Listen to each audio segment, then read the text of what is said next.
आपलं मराठी मराठ्यांच्या विकल्या, आदिवासींच्या आहेत ना, ते आहे. आपल्या विकू नका. नाही आपल्याला नाही, आपल्याला झीज पण नाही त्याला. मुगा पण आताच्या काळात ज्या मराठ्यांना मिळाल्या असतील हा. त्यांनी विकून टाकले पैसे. पैसा केला. पण ते व्यापारी तरी हे होतं का, त्यांना तरी जमतं का ते? खायला ते या पाहिजे. ते येत नसतील इकडे, मला नाही वाटत. मारायला येतात ते. वरबाळ आणि त्यांचे गेले कामाला लागले. जेव्हा घेतले असतील हा. ती लोकही म्हातारी झाली हा, असतील. ती मी- त्यांनी मागे भीमाशंकर. हा भीमशंकर तो बाग होय ना.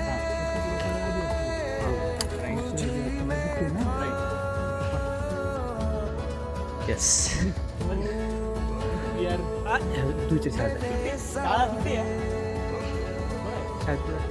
शाळेत कुठे जाता?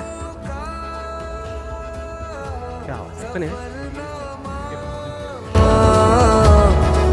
मेरी ओर से उठा तेरी ओर को कदम पहला मिलेंगे हम.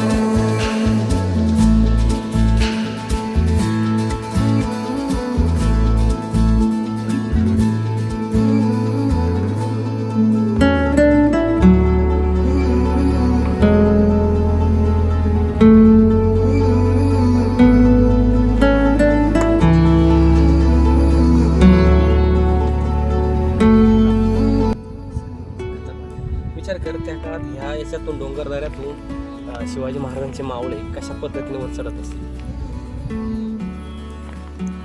आणि आज आपण वर चढलो तर डायरेक्ट करतोय. शारीरिक क्षमता आपली नक्कीच कमी झाली आणि त्याच्यामुळे हे आजार वाढले. मुवमेंट राहिली पाहिजे, माणसाने हालचाल करता येईल. म्हणून हे आपण जे ट्रेक करतो ते आरोग्याच्या दृष्टीने पण मला असं वाटतं आपल्याला उपयोगी हेल्थ आणि वेल्थ मॅनेजमेंट. 50 वर्षांच्या आणि प्रत्येकाने खरं तर किल्ले इथे येऊनच बघितलं पाहिजे, टीव्हीवर बघण्यापेक्षा. बरोबर. टीव्हीवर बघण्यापेक्षा. ज्यांना वाटतंय की होऊ शकतं त्यांनी केलंच पाहिजे, आवर्जून केलं पाहिजे. त्यातल्या मला असं वाटतं महाराष्ट्रामध्ये ना, पहिलं तुम्ही महाराष्ट्र फिरा, मग दुसरे राज्य, मग दुसरा देश, म्हणजे दुसरे देश तुम्ही एक्सप्लोअर करा. हे असे आमचे 3 ट्रेकर्स. आता आम्ही डिसेंट करतोय कोथळीगडच्या बालेकिल्ल्यावरून आणि बॅकग्राऊंडला तुम्ही मागे बघू शकता खाली 2 तोफा आहेत. 70 आहेत आणि ते आज कोथळीगडावर आले, तर त्यांचं आम्ही स्वागत करतो. हरीश ज्ञानेश्वर टाळ्या वाजवा. शुभेच्छा देतोय तुम्हाला. हा, उत्तम आरोग्यासाठी. जय महाराष्ट्र. जय महाराष्ट्र.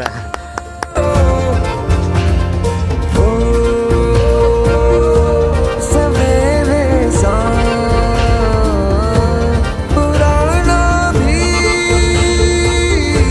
नया भी है.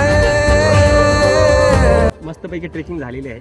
आयुष्यात तुम्ही एकदा तरी व्हिजिट करा याला. येस, कोथळीगड आणि जबरदस्त इथे एन्व्हायरमेंट आहे. एकदा बघा मला तुम्ही, निसर्ग बघा. इथे मागं दाखवतो निसर्ग आम्ही बघा. ही दरी. निसर्ग बघा मागं, निसर्ग बघा. आम्ही काळजी घेतोय. हो, या. बास, करा.